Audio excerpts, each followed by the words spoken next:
Our job is to teach you, the patient, how to take care of this chronic condition. And so that you can live a good life, have lymphedema, but not have the symptoms of lymphedema.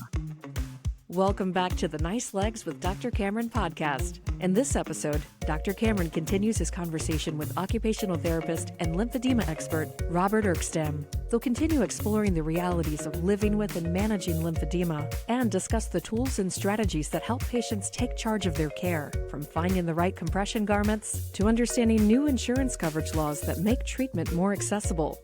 And now, part 2 of their conversation. You want to be independent in taking care of this. Our goal is that you shouldn't need us more than a couple of times a year to check up. That's the end goal.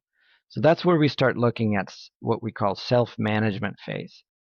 We're going to try different things for you to do at home, and then we follow up. So one way that we phase it out in the self-management phase is, for example, most of our clients, if not all, need to wear compression garments.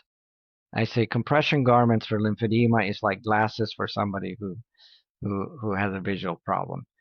You'll be able to live your life and not have swelling if you have the right kind of compression garments.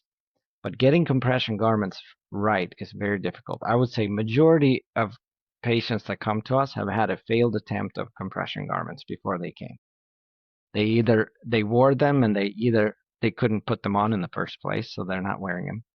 Or they're hurting, they're cutting in at the ankle, they're rolling at the top, and they're just not fitting right, or they're not doing the job. They're not keeping the swelling from coming back. We've been helping people get compression garments for 20 years, so we have learned a thing or two about what can work and what doesn't work. So most of the time we get it right the first time, but it's still the case that we try something and then follow up and follow up and follow up. I would say that's the most important part of phase 2, is to follow up and not give up until something really does work. Our goal is that our clients can not see us for 3 months and then come back and there is still no swelling. Then we say, you got this now. You can take care of this yourself. And that's the goal. And at that point, we start following up every 6 months. But Robert, one thing, as I was wondering, occupational health and then lymph treatment, now I realize actually they're very much linked, because as an occupational therapist, you have been able to get people back to their occupation. That's literally where the subject starts, getting people functional again. And by managing their lymphedema, you're making these people functional again, making them able to get out there and do their life. Because that's what the specialty of occupational health is. And so I think it's very appropriate that you're doing both.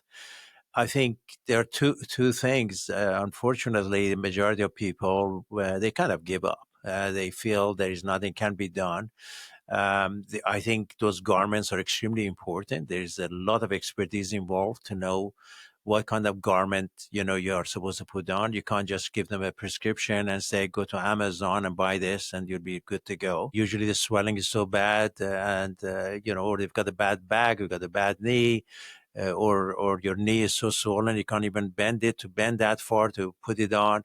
And these pressures are pretty high, if I remember correctly. This on average was 40 to maybe even above that millimeters of mercury, correct? Yeah, the amount of pressure you need. Yeah, a lot of times 30 to 40 is what we try. If that doesn't work, you can get them even at 40 to 50 millimeters of mercury. That's high. And that is very, very hard to put those on. And if you do it wrong, you could definitely do a lot of damage. You can break the skin.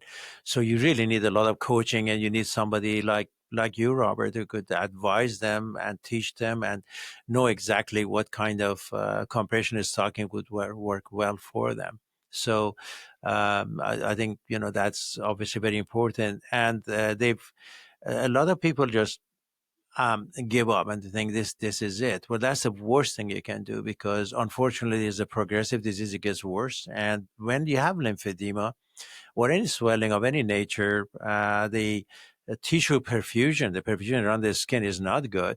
So a slightest scratch or cuts is going to cause infection. And once the bacteria gets there, they have a heyday because circulation is bad.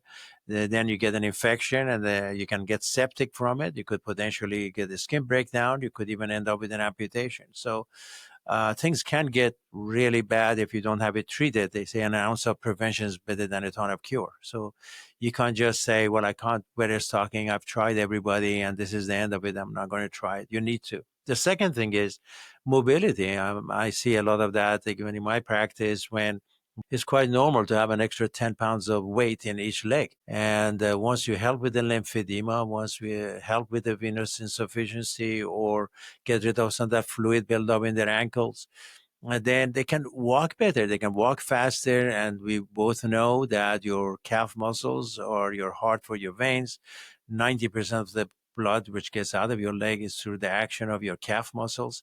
That enables you to walk. The more you walk, the more you can get better drainage out of your legs. And even my orthopedic friends tell me, for each pound of weight at your ankle, it takes 10 pounds away from your on the knee. So less stress on your knee, less stress on your back. As you walk more, you can start losing some weight. Your heart pumps better.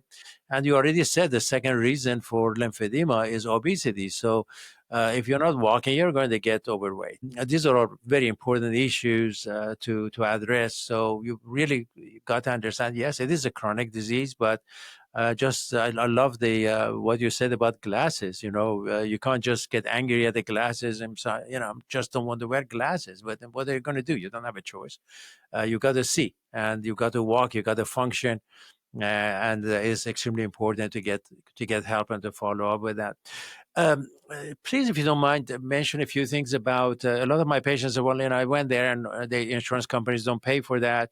And I believe now the law has passed that the government does help. There's a lot of paperwork to be done, but I believe that some insurance companies do pay for it.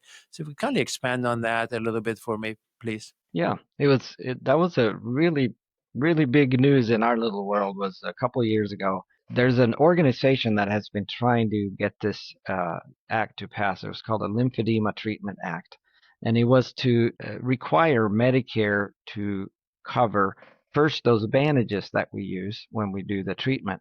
So for all these years, we've been in business now or we've had this clinic for 20 years.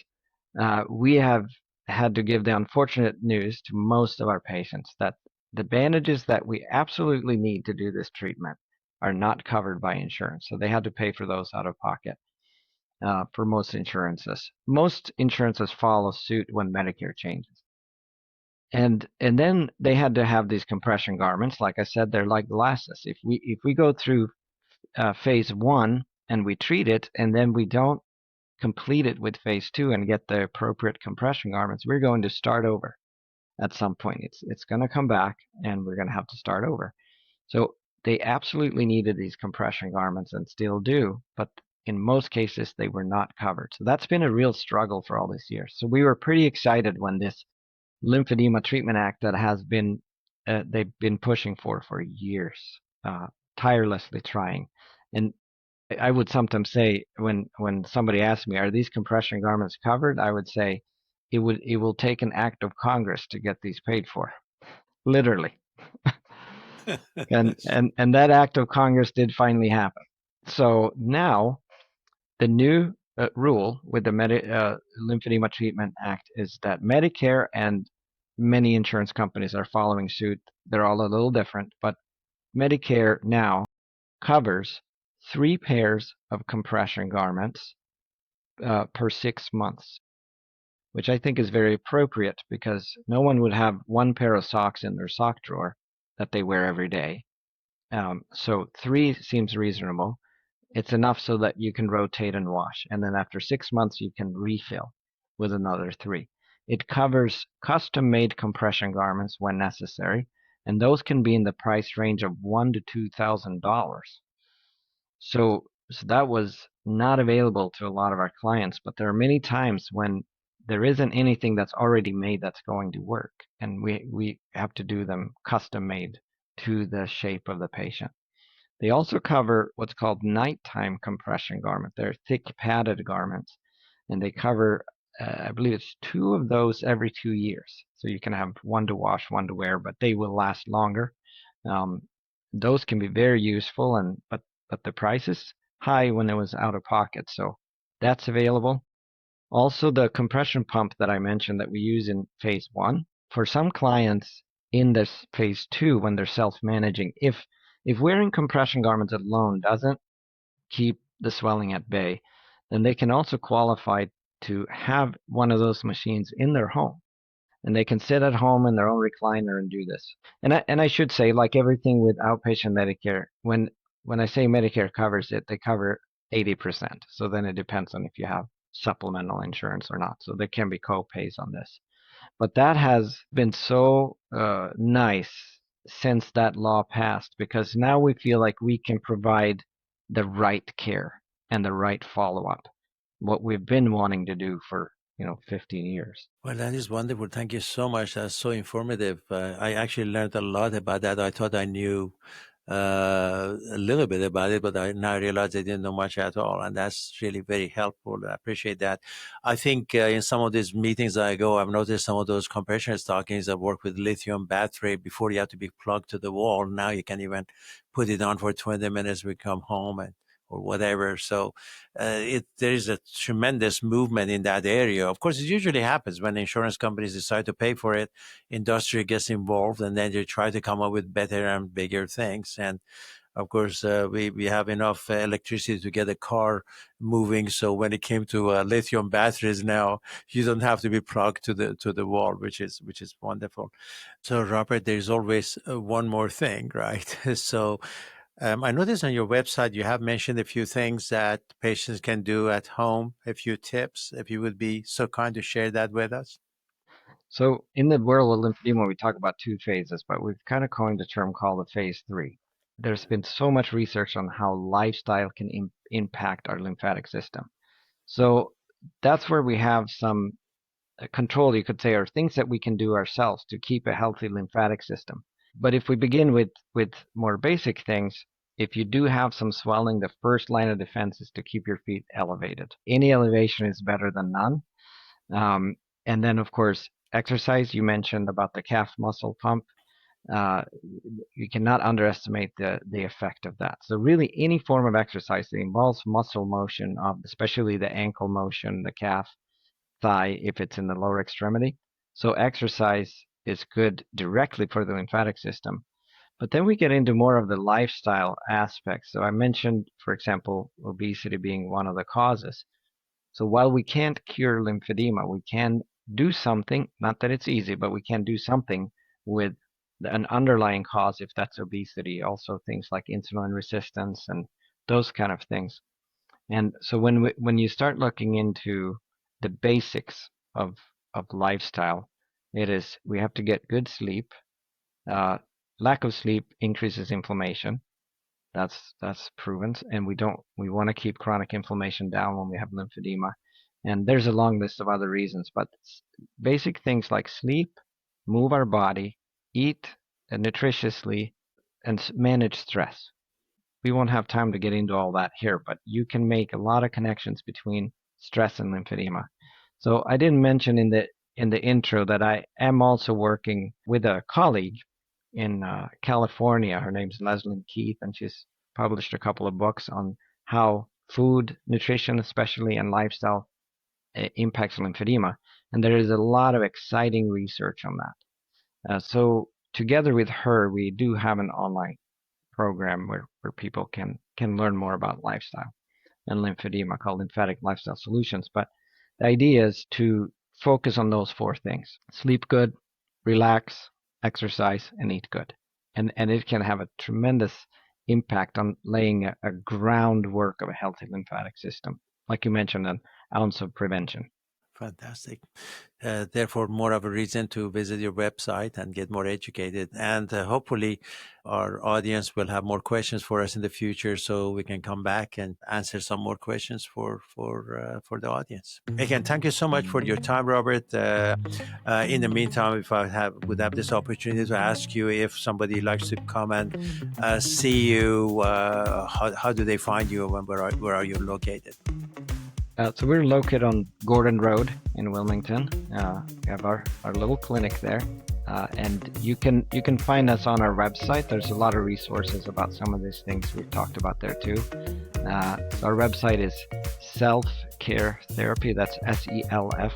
Sometimes it sounds like South when I'm saying it, I think, but it's self care, like in caring for yourself, therapy.com. Thank you so much. I appreciate it. Thank you. Thanks for listening to the Nice Legs with Dr. Kamran podcast. You can find both episodes of this conversation wherever you listen to your podcast, including Apple, Spotify, Amazon Music, and on YouTube. For show notes and other helpful resources, visit scarlessveincare.com/podcast.